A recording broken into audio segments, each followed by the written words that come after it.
Hey everybody, we're back with Trudi here. This is going to be our second round of training. We might get to a third round of training today. I'm not quite sure, but we're definitely on the second round with Trudi. So we've done a lot of training with her already today. And this would be what I would consider my second round of basically trying to in the command training. Okay, so what we're going to work on is inside, outside, inside, outside, inside, outside. So we're going to get her used to coming out and then going in and showing her those commands and what we want her to do. So we sometimes we can start with a door and say wait and different things like that. Going inside and outside, making her wait and so forth. So we're going to try to do that here. I'm going to try to do the best I can to show you guys how to do this with one hand and trying to run the camera at the exact same time. I use a crate, as you can see here, and we're just out here going on. So we've had multiple training lessons with her today, just with retrieving and the mule, driving her around, getting her used to the different levels and going up and down, side to side in the mule, slow, faster, and different textures and different things like that. Come. Good girl. Outside. Good girl. Good girl. Good girl. So the reason I do this outside is because I want them to get used to the word outside in going through a door. Okay, so we will say inside. Some people will use the word kennel, but what a lot of times I do is I say inside and outside, so they get used to going inside and outside. So we're going to do a combination of two different things. We're going to use the kennel, and then we're going to use the mule. Okay, so I want to open this up, and what I would like to do, if I can, if she will naturally work with me here. I don't know if she's going to do this on the camera. Dogs seem to never work with you when you're trying to do it on the camera. They never want to do it. I got a leash with me here, so she can't take off with me on me. Okay, so okay, she almost went in. If I get her attention. Inside. Good girl. Good girl. That's a good girl. So a positive association with the tennis ball. Okay, we've done this before. Now, once she can show me that she can go inside, and she does not show me any signs of pushing. If you notice there, she tried to push on the gate to open it up. Once she shows me signs that she's fine with being inside and not pushing on the door, then I'll let her back out by saying out. Okay, so we go like this. Out. Good girl. That's a good girl. Good girl. Ready, ready, ready, ready, ready. I get her all fired up with the tennis ball. Inside, inside. Good girl. Good girl. We shut it. Okay. Boom. Okay. Now, I'll wait. She shows me that she's calm, cool and collected. Out. Good girl. That's a good girl. Lean this forward so the ball rotates, rolls to the front. Okay, open that up. Inside. Inside. Good girl. Inside. Good girl. I want her to show me that she can not push against it with her nose or her feet. No whining. Good. Outside. Good girl. Good girl. Good girl. Okay, and we will exercise this. Ready? Ready? Ready? Ready?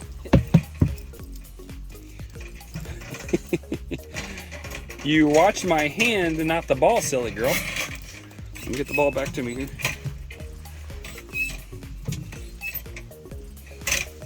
All right. There we go. Hey. Inside. You keep watching my hand. You're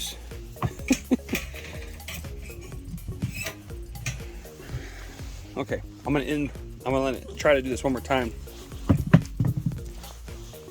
Yeah, you're wanting to play with my hand. You figured that out. Okay, now let's assume that you have a dog or a puppy that doesn't do good or doesn't do well or doesn't respond to a tennis ball, such as Miss Trudi. Okay, let's just assume that. Let's assume that You tried the tennis ball, you tried a toy, they don't want to go in on their own. Let's assume that you try to put food in there and they don't want to go in there on their own. All right, so basically what you're gonna do is you're gonna show them what you want them to do. And let me show you kind of my setup. You put the gate here against your knee. You could sit down right in front of it. And so that's kind of a wall or a partition. And then you can turn them and say inside. Back up. Okay. And kind of walk them in there. It's a little difficult to do it when you're doing it with one hand. So I would recommend maybe not trying to video yourself when you're doing it. Excuse me. And just kind of walk them in there and let their body, if you pick them up slightly underneath their belly, if you gently pick them up just a little bit, they're automatically, because of the way the dog's mind thinks, they're automatically going to move their feet. And so when they move their feet, you allow their feet to scratch or to touch the surface just a little bit, and then they will walk themselves right in there, okay? So I'm gonna try to back up a little bit more so I can work that a little bit smooth. Outside. Oh, that's a good girl. You also could say come in a situation like this. I don't like to do that just because I don't want them to get confused of going in and out of the crate. Is a come. I want to say outside because they're going through an opening with the door. So when they go through an opening of a door, I want them to say outside or inside.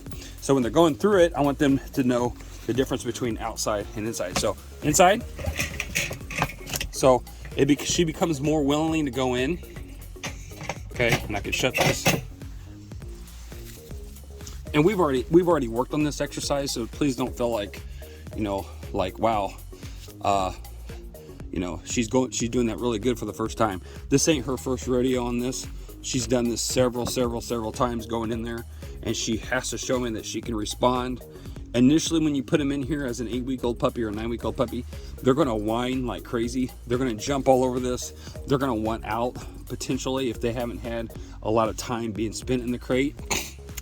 So what I do with a situation like this is I give them an opportunity to spend a lot of time in the crate willfully.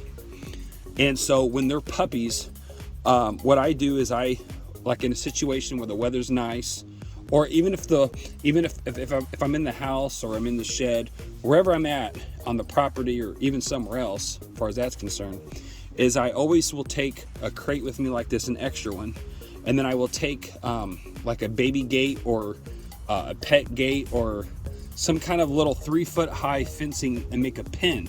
And so I can hook it to this part and then hook it over to here. And so she can come out and play, but then she can go in there willfully.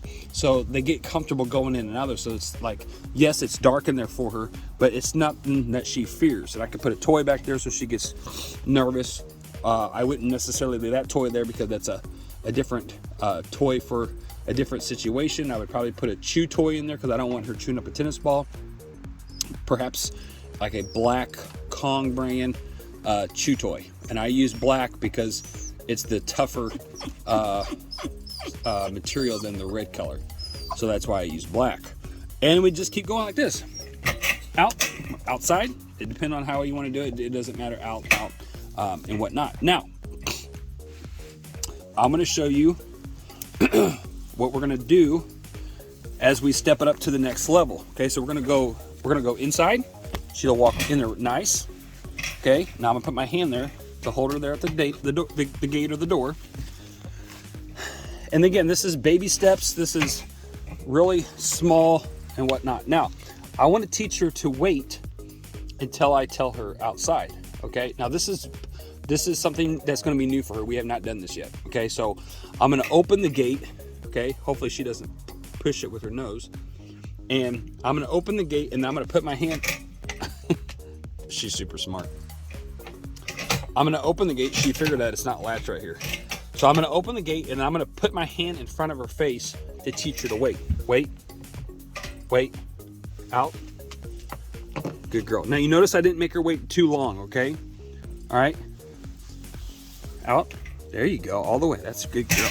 That's a good girl. I should have turned the other way so this gate doesn't automatically want to close on me. Or this door. Hey, you got some stuff in your hair. I have to brush you out. And a lot of the times when the puppies, speaking of brushing, when they're young like this is a perfect time to spend a lot of time brushing them out and so forth. Inside? Good girl. That's a good girl. When they're young puppies, I can't tell you how critical it is to spend time with them. Let them sit in your lap and you desensitize their paws, squeeze on their paws, and brush them. And rub their ears, touch their nose, and calm them down and desensitize their paws so they can get used to having their nails clipped and so forth. It really starts as a puppy and being able to do that and letting them be relaxed. See how calm she is in there? Okay. Now we're gonna open the gate and we're gonna do it in little bitty spots like that because we don't want to just open the gate. She sees it, and if all of a sudden she sees this number going, okay, let's say this was your vehicle, and she sees this number going on, she says that, and then all she wants to do is blow through that, right? We want to teach her not to blow through. So we open it, wait, wait, wait, wait, wait. See how I'm advancing where my hand's at? Wait, good, okay? Outside, outside, come on.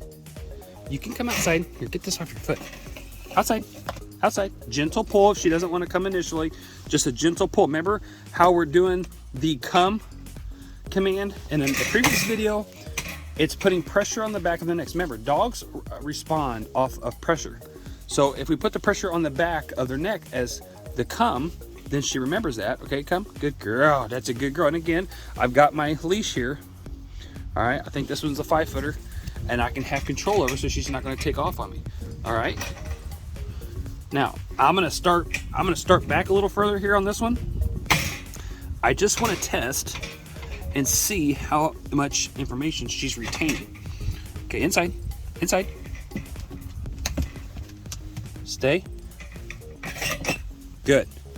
You could use stay there. You could use wait. Okay, either way, it doesn't matter. You could stay or wait. Now, in this situation, when she goes in, I want her to stay there. I'm going to use the word stay because that's going to set me up when I start teaching her to stay. Because if you notice, she's on a sit position. See how she's sitting? She automatically goes in there and she stays. Well, that's going to set me up to teach her to stay because she can't go nowhere. So when she comes out, I tell her to wait.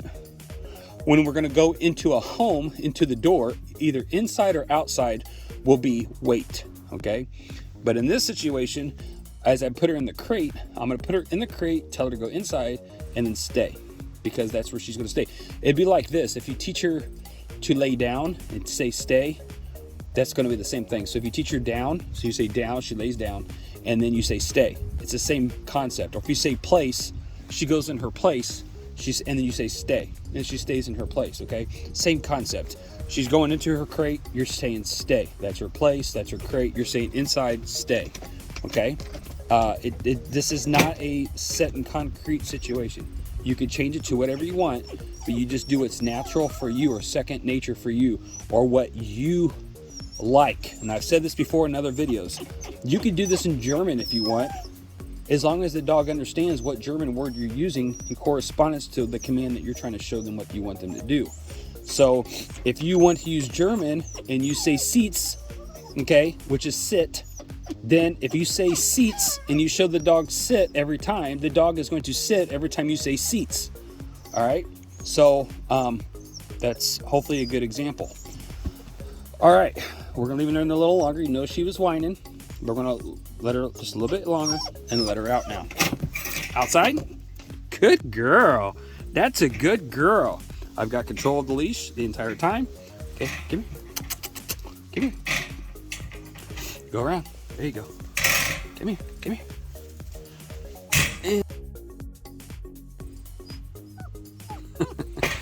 Oh my. Okay, I just shut my video off, so we just fired it back up. I accidentally hit the wrong button when I did that. I try to shut the gate. All right, so we're gonna do it again. Inside. Now see how she turned on me? Inside. There we go. Good. Good girl. Now I'm not gonna stay on this one because she's standing. Can you see that? There you go. She's standing. Okay. So we're not gonna stay. We're not gonna say stay because I don't want her to learn to stay on a stand. I want her to stay. There you go. Stay. Good girl. Good girl. She goes down in a sit, and I tell her to stay. Stay, Trudy. Stay. Okay?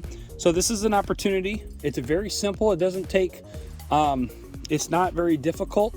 I'm, telling her a little bit more than I normally would, just because I know she's super smart. Okay? But it's just, this is what we do to get them comfortable with the crate training. Now, let me explain what we just got done doing with Trudi, okay? She just came off of a, let's see, I don't even know what my time is now, currently. But she just came off about a 2.5 hour time in the crate, okay? So she's very familiar with the crate. She spends, she's usually about 2 to 3 hours in the crate at a time, typically. And that's what we get her used to, okay? Being in the outside. There we go. All right.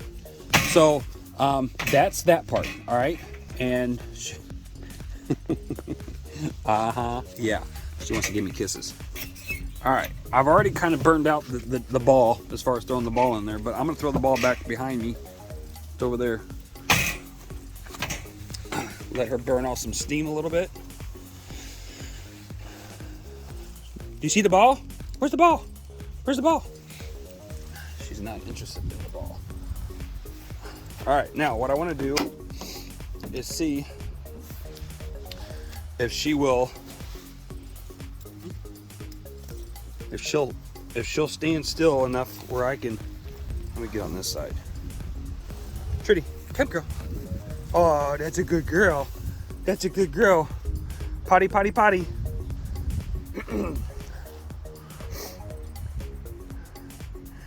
It's kind of, she actually amazes me for how young she is and how much she catches on. I mean, she was in that crate for 2.5 hours. We're exercising, going in and out, and she didn't go potty in that crate. And here she just got out and had really her first little time to play and kind of to express herself, and she goes potty. So, I mean, she's super, super smart when it comes to that. And she almost acts like she's got to go do her business. We'll see what happens. But anyways, what we're gonna do now is we're gonna work on her loading and unloading here a little bit better on the mule. I've got a previous video on this. If you guys want to see that, just go back and look at that video with loading and unloading a vehicle, or this vehicle in particularly. I like using this vehicle to initially start them on because it's so low to the ground. I mean, just to there is 12 inches, if that. And so we got her used to being in the crate. Today is well lit. You could see right in there, even on the camera. Sometimes on a camera, it's hard to see that. So what I want to, and like I said, we're going to do this, but I'm going to show you guys. Come on, young lady. Trudy, come on. I want to show something, and I know this is a little bit repetitiveness, but I want to point this out because I know a lot of people struggle with this. Is when you put your dog in a dark hole, so to speak, or an alleyway, or in this situation a vehicle, the dog has a hard time wanting to go in or go in, basically what it boils down to. The reason that is the perspective of the depth and what's in there. They don't know. So when you open it up like this, they can see all the way through. So it makes it very easy for them want to go in. Okay. So we're gonna go get her, and the ball rolls out the other side. And she's down here. She's navigating. All right, come here, young lady. Come here. Now, I don't have any, well, actually I do. But what I want to do is place her right here, in here. I think I have food in here. I have a little bit. Yeah, I have food in here, good. Okay. We're gonna use her food to get her, she already, now that, I don't know if you guys caught that or not. Basically, I put her in there, she went across the top and then came back to me underneath the bottom here. Okay, Trudy, hey. I use hey just to get their attention. Come on. Come on. What is that? Look here. What is that? What is that? What is that? So I just start by putting some food right there. Okay, Trudy, sometimes she can be motivated with food, sometimes not. It just depends on the time of day. Okay, sometimes she's highly motivated. Earlier in the mornings, the better on the motivation with food in a big way. Okay, so my goal is to stick food in here. We'll do it like in a line like this. So she has to use her nose and then work herself in all the way across the top of there, okay? So see how the food's in a line? We'll put one right there. All right. Actually, that one's wet. We'll put this. There we go. All right, you ready? Now, when I see her go inside, okay, she grabbed that one. She'll chew it. Yeah, yummy, yummy. And we're just gonna give her time. I want her to want to do this by herself, because if she does, the training is gonna go much easier and much quicker. So I just give her time, give her the opportunity, and then once I see her go up, then if she needs my help, okay, watch, she'll start walking forward with her back feet. Now I gotta give her time. Now if she does not wanna go and she loses interest, then I'm gonna have to bring her back and we'll have to start all over. But see how she wants to use her back feet? All right, she got down, she lost her interest. All right, so if she continues to want to go there, now I'm gonna put my foot down on the leash because I don't want her taking off on me, but I want her to keep coming back. See how she's showing interest? I want her to keep doing that. She's gotta make it up in her mind if she's gonna go in there and get that food. All right, so if she's food motivated, which she is, like I said, sometimes it depends on the time of day. If we're between meals at enough rate, you know, she might go for it. If she's full, which might be the case with what we're dealing with now, she won't want to. That's why sometimes when you do training like this, you have to, you know, make sure they're hungry, because when they're hungry, they're going to go in there really easy and whatnot, and make it a lot easier on your training. So I want her to have the desire to go in there. Once she has the desire, now if she's trying to pick up her back legs and still can't get in it, obviously I'm going to step in and help her out to get up in there. Then she'll go across, I'll shut this door and go across on the other side, and then I will say inside. All right, so I'll give her the command as I help her out to go up in there. I'll say inside, and then I'll shut this door, go around the other side, shut the other door, and then I'll let her stay in there for just a little bit. When she shows me that she can handle being in there, then I'll open the door and say outside. So that's how we would do that, okay? So in this situation, what we're gonna do is I'm just gonna grab her and kind of do what we did last time and basically show her what I want. Inside, inside. So I'm picking her up a little bit, letting her go in, shut the door. Not letting her go out the other side yet. She's gonna eat and keep her occupied, hopefully long enough for me to come over here. Stay there. Good thing I didn't waste any time, because she was right there. Now, I want her to be calm, like she's being great. Okay, and we're just gonna wait and wait and wait. I don't want her to, you know, we talked about this before. If this door was open, or whatever door opens, just because one door opens over there or over here, we don't want her bolting and jetting out or jumping out, you know, like we said, because, you know, if that door is open, let's just say this was a vehicle of, you know, you fill in the blank, whatever vehicle you drive, and you open that door, and then to your right was a pedestrian walking their dog, or a child, or someone on their bicycle, or another vehicle passing behind you on the road because you're not too far away from the road, you're on a, you know, whatever. We don't want the dog jumping out of the vehicle and going and just taking off, okay? So this is the self-control situation, all right? Now, we'll open the door, I want her to pay attention to me. Okay, I'm gonna grab a hold of her leash and collar, like I have it here. And I'm gonna say, wait, wait. If she tries to move, I'm gonna just do a little this and say, wait. Okay, Trudy, wait. Good girl, good girl, good wait. Okay, outside. Good, good girl.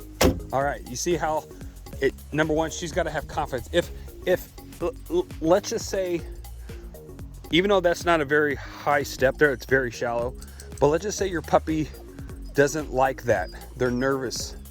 Get something there that will elevate that up a little higher,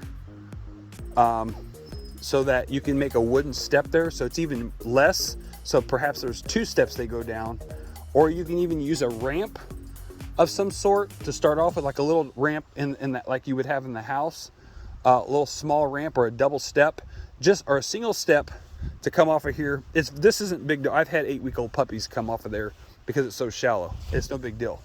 And we're on grass, which is really good because it's not hard on their legs or their joints at all.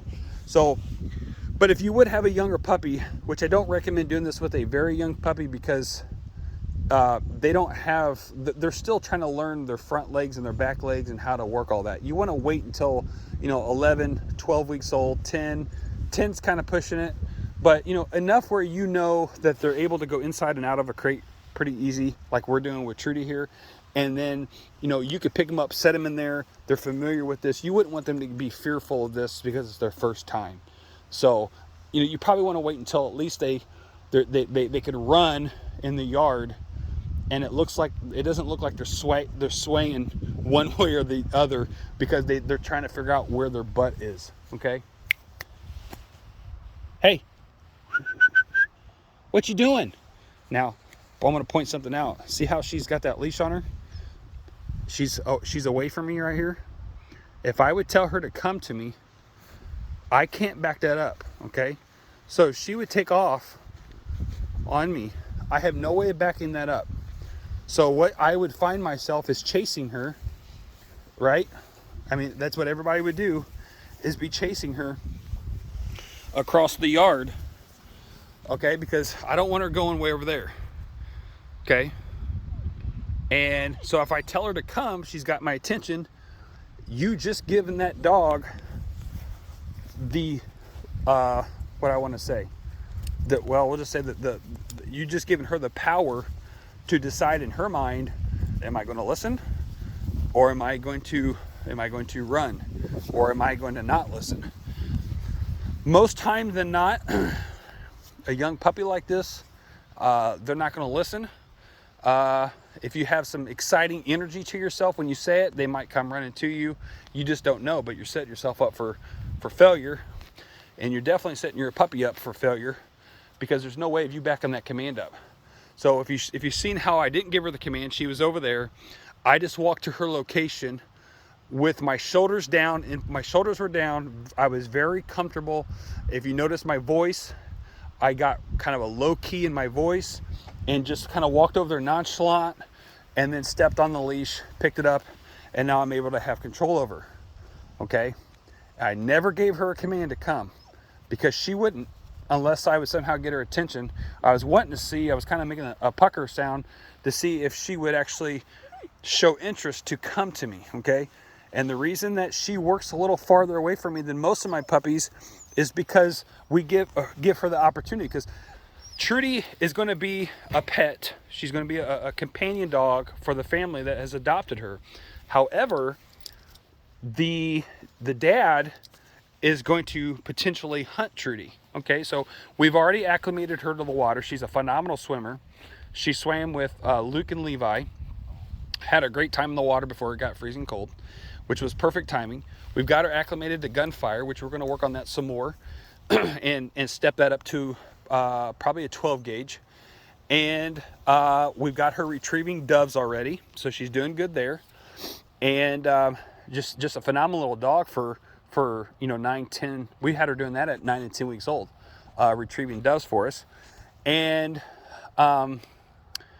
so we want to give her some freedom, but we've also got to know when to rein it. Because if you get a dog that's doing upland or waterfowl, as far as that's concerned, and they don't have the confidence to work away from you a little bit, that's not good. Okay, you gotta push them out away from you a little bit, because as they get older, they're gonna teach them how to quarter. Someone's gonna teach this little dog once she leaves here.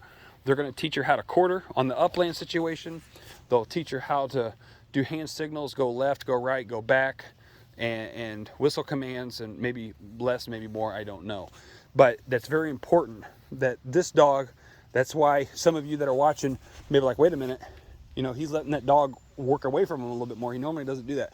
It's because this dog is going to be used for hunting, or potentially used for hunting. So that's why I have allowed her to work away from me, even though it's in a controlled atmosphere. Okay. And like this situation here, I'm giving her freedom to work away. But you see how she checks in with me? See how she looked up at me and she checked back with me. So where's he at? Where's he going? Watch what happens to her if I back away from her. Look at here. See how she checks with me? Where's he going? Good girl. She checks back with me. So if she's an upland dog and she's working, and what I'm going to do eventually is let her work, and as she goes out and starts doing this number, I'll teach her to go right and left and just use that natural occurrence for our advantage. Okay? So let me see if I can snap a couple little shots of her.